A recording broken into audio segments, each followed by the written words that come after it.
The Holocaust causes us all to ask of ourselves the same question. What would I have done? What would I have done if I was a Jew in Berlin in 1933 when Hitler rose to power? Would I have run? Would I have sold my house, my business, removed my children from school in the middle of the year? Or would I have said to myself, it will pass. It is momentary madness. Hitler says all these things because he's a politician seeking election. Yes, he's anti-Semitic, but who isn't? We've been through worse than this. It's better to wait, to keep my head down. It will pass. What would I do if I was a German in Berlin on 18th of October 1941 when the first train left this platform heading east and only 1,251 Jews, children, women, the elderly, all destined for death? I don't ask what I would have done if I was a Nazi, but what would I have done if I was an honest German man waiting for his train here? A German citizen the same age I am now, with 3 children like mine, a man who educated his children on the values of basic human decency and the right to life and respect. Would I have remained silent? Would I have protested? Would I have been one of the few Berliners to join the anti-Nazi underground, or one of the many Berliners who carried on with their life and pretended that nothing was happening? And what if I was one of these 1,251 Jews on that train? Would I have boarded the train? Would I have smuggled my 18-year-old daughter to the northern forest? Would I have told my 2 sons to fight until the end? Would I have dropped my suitcase and started to run? Or would I have attacked the guards in the black uniforms and died an honorable, quick death instead of dying slowly of hunger and torture? I think I know the answer, and I think you do too. None of the 1,251 Jews departing for the death fought the guards. Not them, and not the tens of thousands who followed them from this place. Neither did my grandfather, Bela Lampel, when a German soldier took him from his home late at night on 18 of March 1944.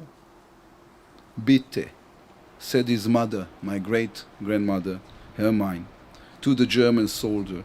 She slowly got down on her knees and hugged the soldier's boots. Bitte, don't forget that you also have a mother. The soldier didn't say a word. He didn't know that from the bed, hiding under the duvet, my father was looking at him, a Jewish boy of 13 who overnight became a man. Why didn't they fight? That is the question that haunts me. That is the question that the Jewish people have struggled with since the last train left for Auschwitz. And the answer, the only answer, is that they didn't believe in the totality of evil. They knew, of course, that there were bad people in the world, but they didn't believe in total evil, organized evil, without mercy or hesitation, cold evil that looked at them but didn't see them, not even for a moment, as human. According to the murderers, they weren't people. They weren't mothers or fathers. They weren't somebody's children. According to the murderers, they never celebrated the birth of a child, never fell in love, never took their old dog for a walk at 2 o'clock in the morning, or laughed until they cried at the latest comedy by Max Ehrlich. That's what you need to kill another man, to be convinced that he isn't a man at all. When the murderers looked upon the people who departed from this platform on their final journey, they didn't see Jewish parents or only Jews, but only Jews. They weren't Jewish poets or Jewish musicians, only Jews. They weren't Herr Braun or Fräulein Schwarz, only Jews. Destruction starts with the destruction of identity. It is no surprise that the first thing done to them when they arrived at Auschwitz was to tattoo a number on their arm. It is hard to kill Rebecca Grunwald, a beautiful, fair-haired, 18-year-old romantic. But Jew number 7762A is easy to murder, yet it remains the same person. 75 years later, do we know any more? Do we understand more? The Holocaust placed before Israel a dual challenge. On the one hand, it taught us that we must survive at any price and be able to defend ourselves at any price. Trainloads of Jews will never again depart from a platform anywhere in the world. The security of the State of Israel and its citizens must forever be in our hands alone. We have friends, and I stand here among friends. The new Germany has proven its friendship to Israel time and again, but we must not and we cannot rely on anyone but ourselves.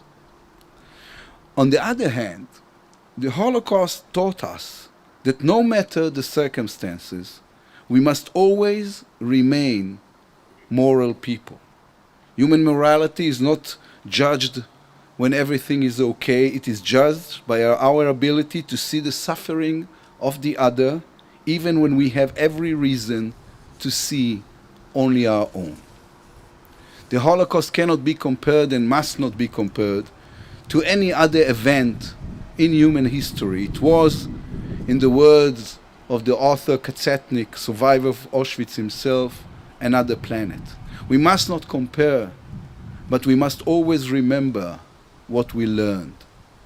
A war like the one we fight today, which looks likely to continue, and which the civilized world, whether it wants to or not, will be part of, causes the two lessons we learned from the Holocaust to stand opposite one another.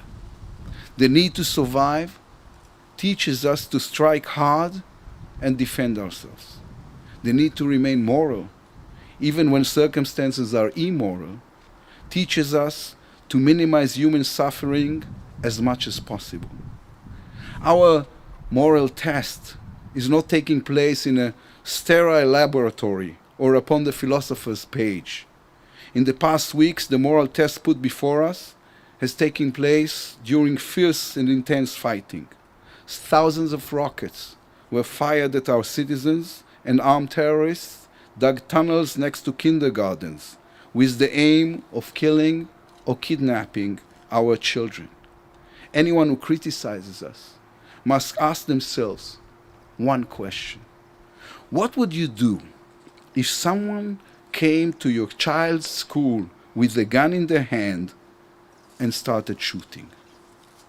Hamas, as opposed to us, wants to kill Jews, young or old, men or women, soldiers or civilians. They see no difference because for them, we are not people. We are Jews, and that is reason enough to murder us. Our moral test, even under these circumstances, is to continue to distinguish between enemies and innocents. Every time a child in Gaza dies, it breaks my heart. They are not Hamas, they are not the enemy, they are just children.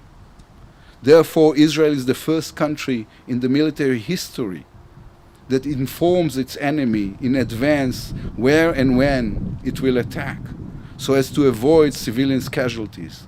Israel is the only country that transfers food and medication to its enemy while the fighting continues.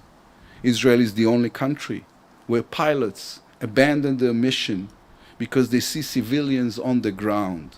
And despite it all, children die.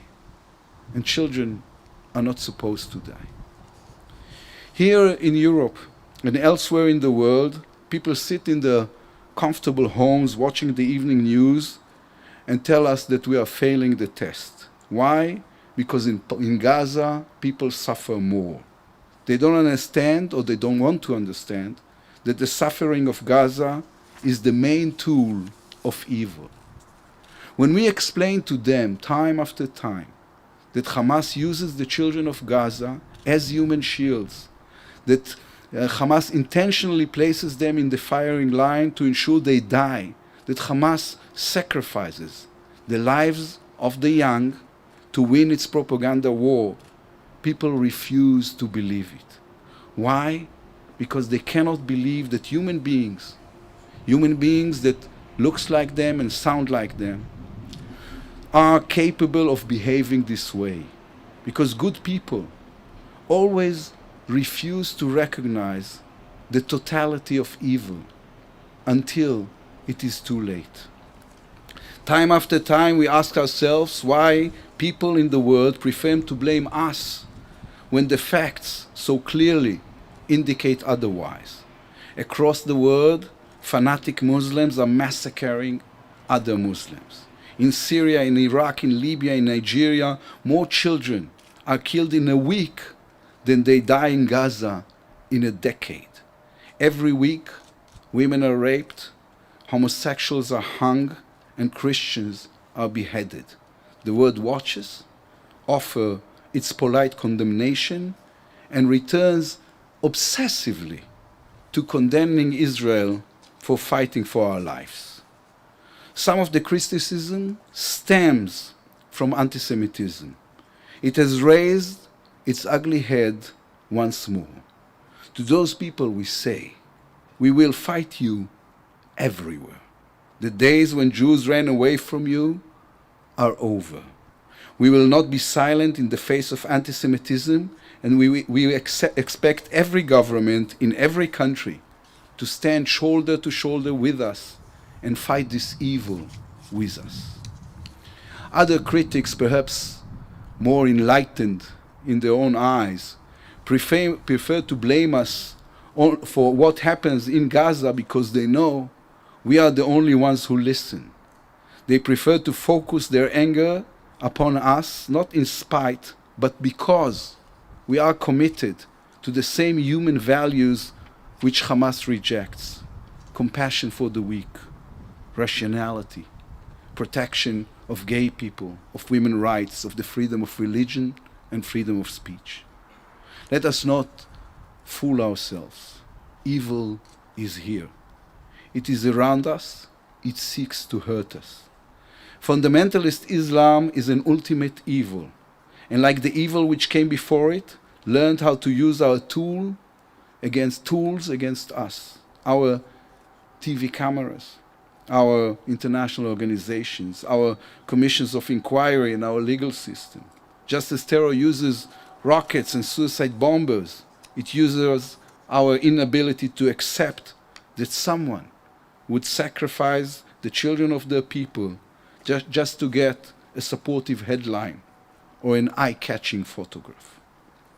Standing here in this place, I want to say clearly that the leaders of Hamas, an anti-Western, anti-Semitic terrorist organization, cannot be safe while they continue to target innocent civilians. Just as every European leader would do, just as the United States did with Osama bin Laden, so we will pursue every leader of Hamas. This is the evil which we all face, and Israel stands at the front. Europe must know, if we will fail to stop them, they will come for you. We must do everything to avoid suffering and the death of the innocents, but we stand in the right place from which to say to the entire world, we will not board the train again. We will protect ourselves from evil. Thank you very much.